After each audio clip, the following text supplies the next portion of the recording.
Assalamualaikum warahmatullahi wabarakatuh.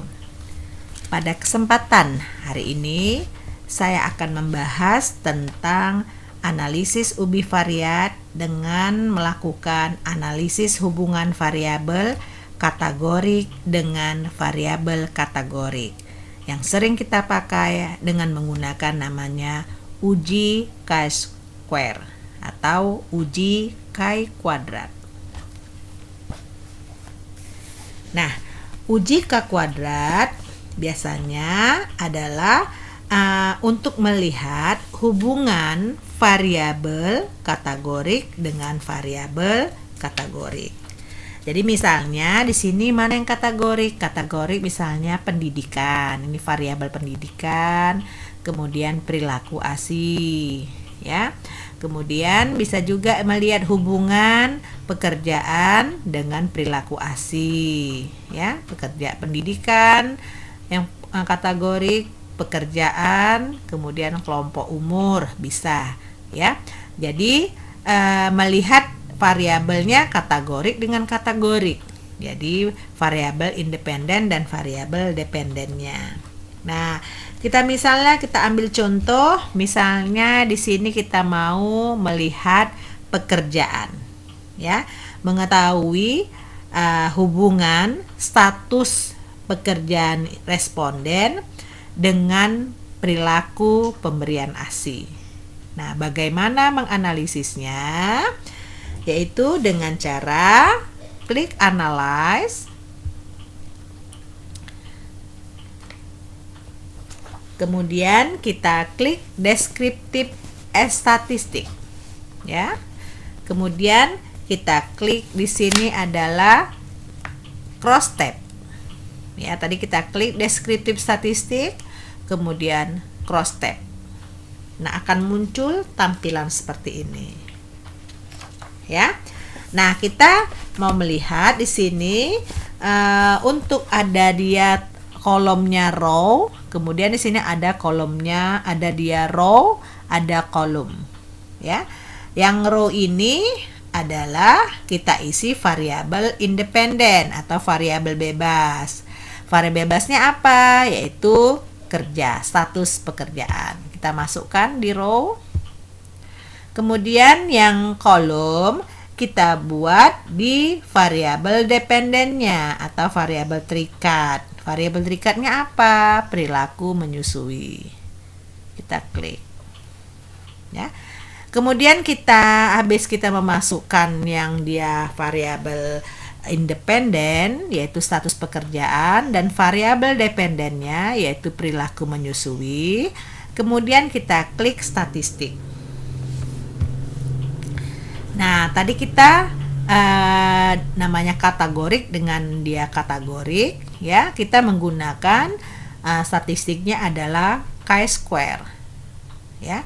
Jadi kita klik chi-square. Nah, di chi-square itu kita klik, kemudian kita klik di sini RIS, ya. RIS. Nah, ini adalah tabel 2x2, ya, yaitu tadi pekerjaannya bekerja tidak bekerja, kemudian perilaku menyusunya iya dan tidak. Jadi tabel 2x2. Kemudian kita klik cross tab. Ya, kita klik tadi setelah RIS dan pilih RIS di statistik ini. Kemudian klik continue. Kemudian di sini kita klik cell. Ya. Di sini kita klik observer. Ya. Klik observer. Kemudian boleh juga kita ingin melihat nilai expected-nya, kita klik expected. Kemudian persentasenya dalam bentuk apa nanti di tabel itu, kita klik aja row. Kemudian klik continue dan klik OK. Kita lihat bagaimana hasil outputnya.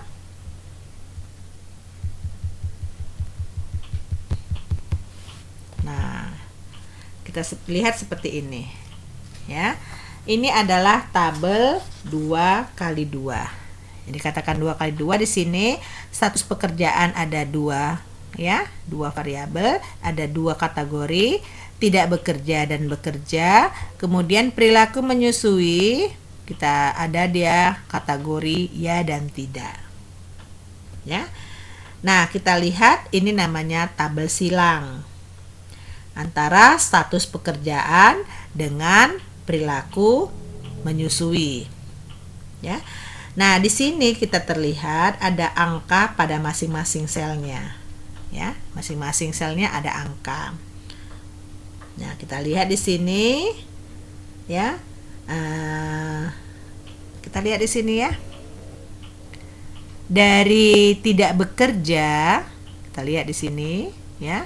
Dari 25 responden yang tidak bekerja, perilaku menyusuinya, yang menyusui itu ada 18. Ya, ada 18 responden. Sementara yang tidak menyusui ada 7 responden. Ya. Untuk dilihat persentasenya berarti ada 72% dari 25 responden. Yang tidak menyusui ada 28%. Nah, untuk dari 25 responden yang bekerja, ternyata lebih banyak yang tidak menyusui. Ada 17 responden dengan persentase 68%. Sedangkan yang menyusui hanya 8 orang atau 8 responden dengan 32%. Ya. Nah, kita lihat adalah kemudian setelah ini bagaimana melihat dia nilai chi-square-nya. Di sini ada banyak macam, ada Pearson chi-square, ada continue correction, ada Fisher-Exert test, ada Likert dan sebagainya ya. Nah, bagaimana cara melihatnya? Kalau untuk tabel 2 kali 2 ya, untuk tabel ini adalah tabel 2 kali 2. Kita lihat dari nilai expected value-nya atau dikatakan nilai E. Ini expected count-nya.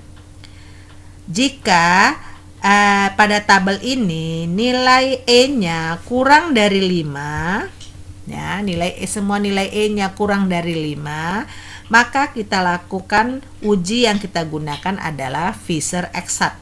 Jadi pakai yang ini, Fisher-Exert. Ini kita lihat. Ya.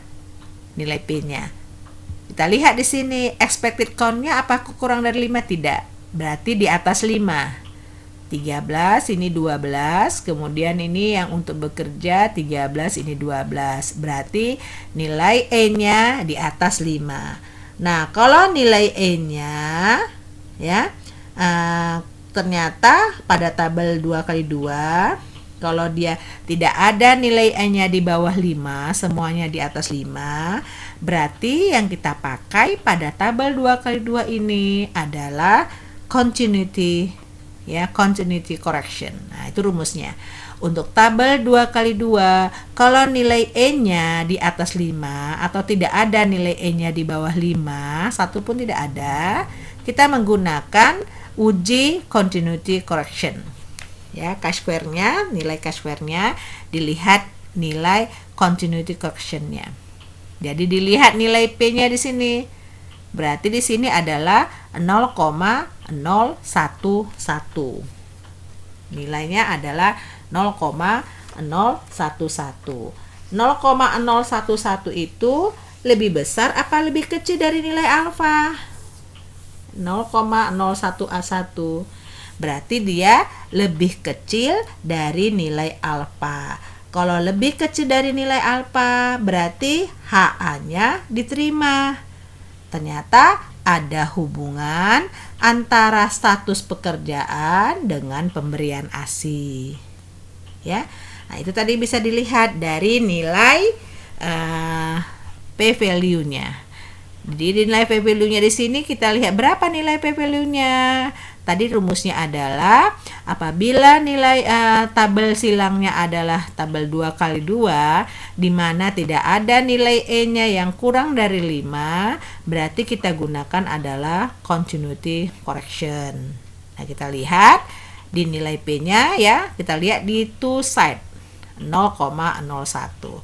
Berarti nilai P value-nya adalah 0,01, di mana nilai P-nya kurang dari 0,05. Berarti ada hubungan, ya, ada hubungan pekerjaan dengan perilaku menyusui. Ya, berarti HA-nya diterima, HO-nya ditolak. Nah, tapi kalau di sini nilai E-nya ternyata semua ada dia nilai E-nya yang kecil, kurang dari 5, ya. Kita tadi pakai rumus apa? Kalau nilai E-nya kurang dari 5, ya, nilai harapan expected value-nya kurang dari 5 tadi dengan menggunakan Fisher Exact. Nah, ternyata ini tidak ada yang kurang dari 5. Jadi pakai continuity correction. Jadi kalau untuk tabel 2x2 pakai continuity correction atau Fisher Exact. Tinggal dilihat dari nilai E-nya. Ya. Tapi ada bila kita temukan tabelnya lebih dari 2x2, misalnya di sini tabel 3x2 ya atau 3x3, kita menggunakan uji Pearson chi-square. Ya, uji Pearson chi-square. Nah, itu aja yang harus diketahui ya. Jadi hati-hati dengan melihat nilai P value ya. Untuk tabel 2x2 cukup dipakai Fisher Exact kah atau continuity correction. Tinggal dilihat nilai E-nya atau expected count-nya itu berapa. Kalau ada yang kurang dari 5, kita pakai Fisher Exact ya. Karena ini tidak ada, kita menggunakan continuity correction. Ya. Nah, berarti kalau kita lihat dari tabel silangnya, tadi saya sudah jelaskan bagaimana interpretasinya. Interpretasinya adalah dapat dilihat bahwasanya dari hasil hubungan antara status pekerjaan dengan pemberian ASI diperoleh bahwa ada sebanyak 18 orang ya dari 25 responden atau 72% ya tidak memberikan ASI pada bayinya. Ya. Ini khusus untuk dia ada 18 ya yang memberikan ASI ya, memberikan ASI pada bayinya. Sedangkan kalau yang tidak memberikan ASI ada 7 atau sekitar 28%. Ya, dari hasil uji statistik diperoleh nilai P-nya adalah 0,01, maka dapat disimpulkan ada hubungan yang bermakna antara status pekerjaan ibu dengan pemberian ASI. Ya. Demikianlah yang bisa saya sampaikan kalau kita menggunakan uji chi-square. Semoga bermanfaat. Assalamualaikum warahmatullahi wabarakatuh.